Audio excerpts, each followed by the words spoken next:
Hi అండి, నమస్తే. నేను మీ Lakshmi. Welcome to Lakshmi kitchen. ఈరోజు మన వీడియోలో టేస్టీగా రొయ్యల ఫ్రై ఎలా చేసుకోవాలో చూద్దామండి. చాలామంది కూడా రొయ్యలు చేస్తే నీచు వాసన వస్తుంది అంటారు కదండి. నేను చెప్పే ఈ ప్రాసెస్లో ట్రై చేసి చూడండి, చాలా టేస్టీగా ఉంటుంది. ముక్క ముక్కకి కూడా మసాలా అండ్ ఉప్పు కారం పట్టి చాలా బాగుంటుందండి. ముందుగా మన ఛానల్ని ఫస్ట్ టైం చూస్తున్నట్లయితే ప్లీజ్ లైక్ చేయండి, సబ్స్క్రైబ్ చేసుకోండి. వీడియోని స్కిప్ చేయకుండా ఎండ్ వరకు చూడండి. మరెందుకంటే ఆలస్యం, నెక్స్ట్ ప్రాసెస్లోకి వెళ్ళిపోదామా. ముందుగా నేను ఇక్కడ 1 kg రొయ్యలు తీసుకున్నానండి. చూడండి, చాలా తక్కువగా ఉన్నాయి కదా. అన్నీ కూడా క్లీన్ చేసేటప్పటికి చాలా తగ్గిపోయాయి. ఇవన్నీ కూడా వాటర్ వేసుకొని నీట్గా వాష్ చేసుకోవాలండి.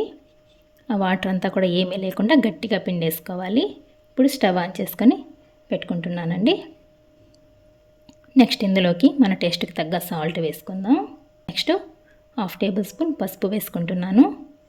ఈ సాల్ట్ అండ్ పసుపు అంతా కూడా ఈ రొయ్యలకి బాగా పట్టేలాగా ఇలా మీకు వీడియోలో చూపిస్తున్న విధంగా అంతా కూడా టాస్ చేసుకోవాలి. మంటని లో ఫ్లేమ్లో పెట్టుకొని ఇవన్నీ కూడా ఉడికించుకోవాలండి. హై ఫ్లేమ్లో పెట్టారంటే అంతా కూడా మాడిపోతుంది. ఇలా మధ్య మధ్యలో 2 మినిట్స్కి ఒకసారి అంతా కూడా ఇలా టాస్ చేసుకుంటూ ఉండాలి. చూడండి, ఇలా టాస్ చేస్తూ ఉంటే మనకు వాటర్ అంతా కూడా బాగా రిలీజ్ అయిపోయాయి కదండి. వాటర్ అయితే ఎక్కువ వస్తాయండి. ఆ వాటర్ అంతా కూడా ఎగిరిపోయేంత వరకు మనము ఇలానే లో ఫ్లేమ్లో పెట్టుకొని అంతా కూడా కలుపుతూ ఫ్రై చేసుకోవాలి. చూడండి, ఫైనల్గా అయితే మనకు వాటర్ అంతా కూడా బాగా ఎగిరిపోయాయండి. ఇప్పుడు స్టవ్ ఆఫ్ చేసుకొని పక్కన పెట్టేసుకుందాం. నెక్స్ట్ మళ్ళీ కూడా స్టవ్ ఆన్ చేసుకొని కడాయి పెట్టుకుందామండి. కడాయిలోకి 7 to 8 టేబుల్ స్పూన్ ఆయిల్ వేసుకోవాలి. ఆయిల్ బాగా హీట్ అవ్వాలండి.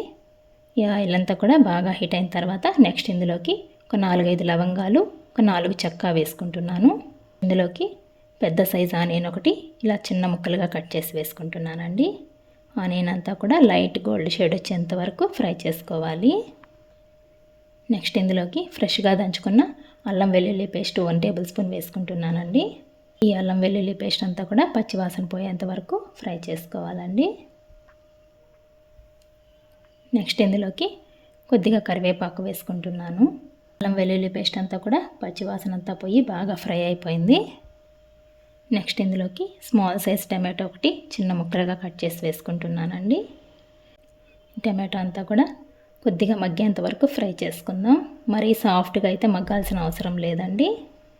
నెక్స్ట్ ఇందులోకి 2 table spoon red chilli powder వేసుకొని అంతా కూడా కలుపుకుందామండి.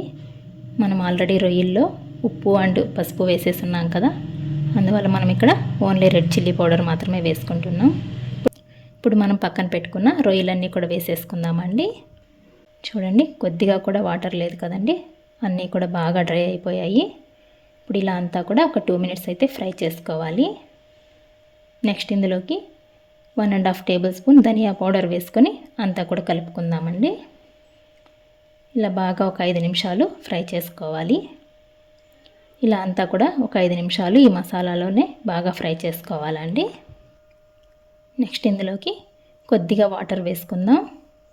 వాటర్ మరీ ఎక్కువ వేసేయద్దండి, మనకు ఆల్రెడీ రొయ్యలన్నీ కూడా బాగా ఉడికిపోయాయి. మనం ఓన్లీ మసాలా అండ్ కారము రొయ్యకి బాగా పట్టేందుకే వాటర్ వేసుకుంటున్నాము. ఈ వాటర్ అంతా కూడా బాగా కలిసేలాగా అంతా కూడా కలుపుకుందామండి. ఇప్పుడు ఒక 2 మినిట్స్ క్లోజ్ చేసుకొని ఉడికించుకుందాం. మళ్ళీ కూడా ఓపెన్ చేసుకుందామండి. ఇప్పుడు ఒకసారి ఓపెన్ చేసుకొని అంతా కూడా బాగా కలుపుకుందామండి. గ్రేవీ అంతా కూడా బాగా దగ్గర పడుతుంది కదా. నెక్స్ట్ ఇందులోకి సన్నగా కట్ చేసి పెట్టుకున్న కొత్తిమీర కొద్దిగా వేసుకుంటున్నాను. అంతా కూడా కలుపుకుందామండి. ఇప్పుడు ఒకసారి టేస్ట్ చెక్ చేసుకుందాం. నాకు అన్నీ కూడా కరెక్ట్గా సరిపోయాయండి. నెక్స్ట్ ఇందులోకి 1.5 టేబుల్ స్పూన్ గరం మసాలా వేసుకుంటున్నాను. గరం మసాలా అంతా కూడా రొయ్యలకి బాగా పట్టేలాగా అంతా కూడా కలుపుకోవాలి. చూడండి, గ్రేవీ అంతా కూడా బాగా దగ్గర పడిపోయింది కదండి. ఇదంతా కూడా బాగా కలిసిన తర్వాత ఫైనల్గా 1/2 టేబుల్ స్పూన్ పెప్పర్ పొడి వేసుకుంటున్నానండి. ఈ పెప్పర్ పొడి కూడా రొయ్యల్లో బాగా పట్టేలాగా అంతా కూడా కలుపుకోవాలి. చూడండి, మనకు గ్రేవీ ఏమీ లేకుండా అంతా కూడా రొయ్యలకే చుట్టుకునేసింది. చూస్తుంటే నేను నోరు ఊరిపోతుంది కదండి. బాగా ఫ్రై అయిపోయిందండి. మనకు రొయ్యల ఫ్రై అయితే రెడీ అయిపోయింది. ఇప్పుడు సర్వింగ్ ప్లేట్లో పెట్టుకొని సర్వ్ చేసుకుందాం. ఇలా చేసుకున్న ఈ ఫ్రైని వేడి వేడి రైస్లోకి వేసుకొని తింటే చాలా టేస్టీగా ఉంటుంది. రసంలోకి కానీ, పప్పుల్స్కి, సాంబార్కి అండ్ గోంగూర పప్పుకి సైడ్ డిష్లా తీసుకున్నామంటే ఎక్సలెంట్గా ఉంటుందండి. నేను చెప్పిన కాంబినేషన్లో మీరు ఒకసారి ట్రై చేయండి. చాలా టేస్టీగా చాలా బాగుంటుంది. చూస్తుంటేనే నోరు ఊరిపోతుందండి. టేస్ట్ అయితే చాలా బాగుంటుంది. చూడండి, మసాలాలన్నీ కూడా మనకు రొయ్యకి బాగా పట్టి టేస్టీగా ఉన్నాయి కదా. ఈ సండేకి మీరు ఇలా స్పెషల్గా చేసి పెట్టండి ఇంట్లో వాళ్ళకి. చాలా టేస్టీగా ఉంటుందండి. చాలా చాలా టేస్టీగా చాలా బాగుంటుందండి. మీరు ఒకసారి ట్రై చేయండి. మీకు ఎలా వచ్చిందో కామెంట్ చేయండి. నా వీడియోస్ కనుక మీకు నచ్చినట్లయితే ప్లీజ్ లైక్ చేయండి. మీ ఫ్రెండ్స్ అండ్ రిలేటివ్స్కి షేర్ చేయండి. మరిన్ని కొత్త వీడియోస్ కోసం మన ఛానల్ని సబ్స్క్రైబ్ చేసుకోండి. థ్యాంక్స్ ఫర్ వాచింగ్ అండి.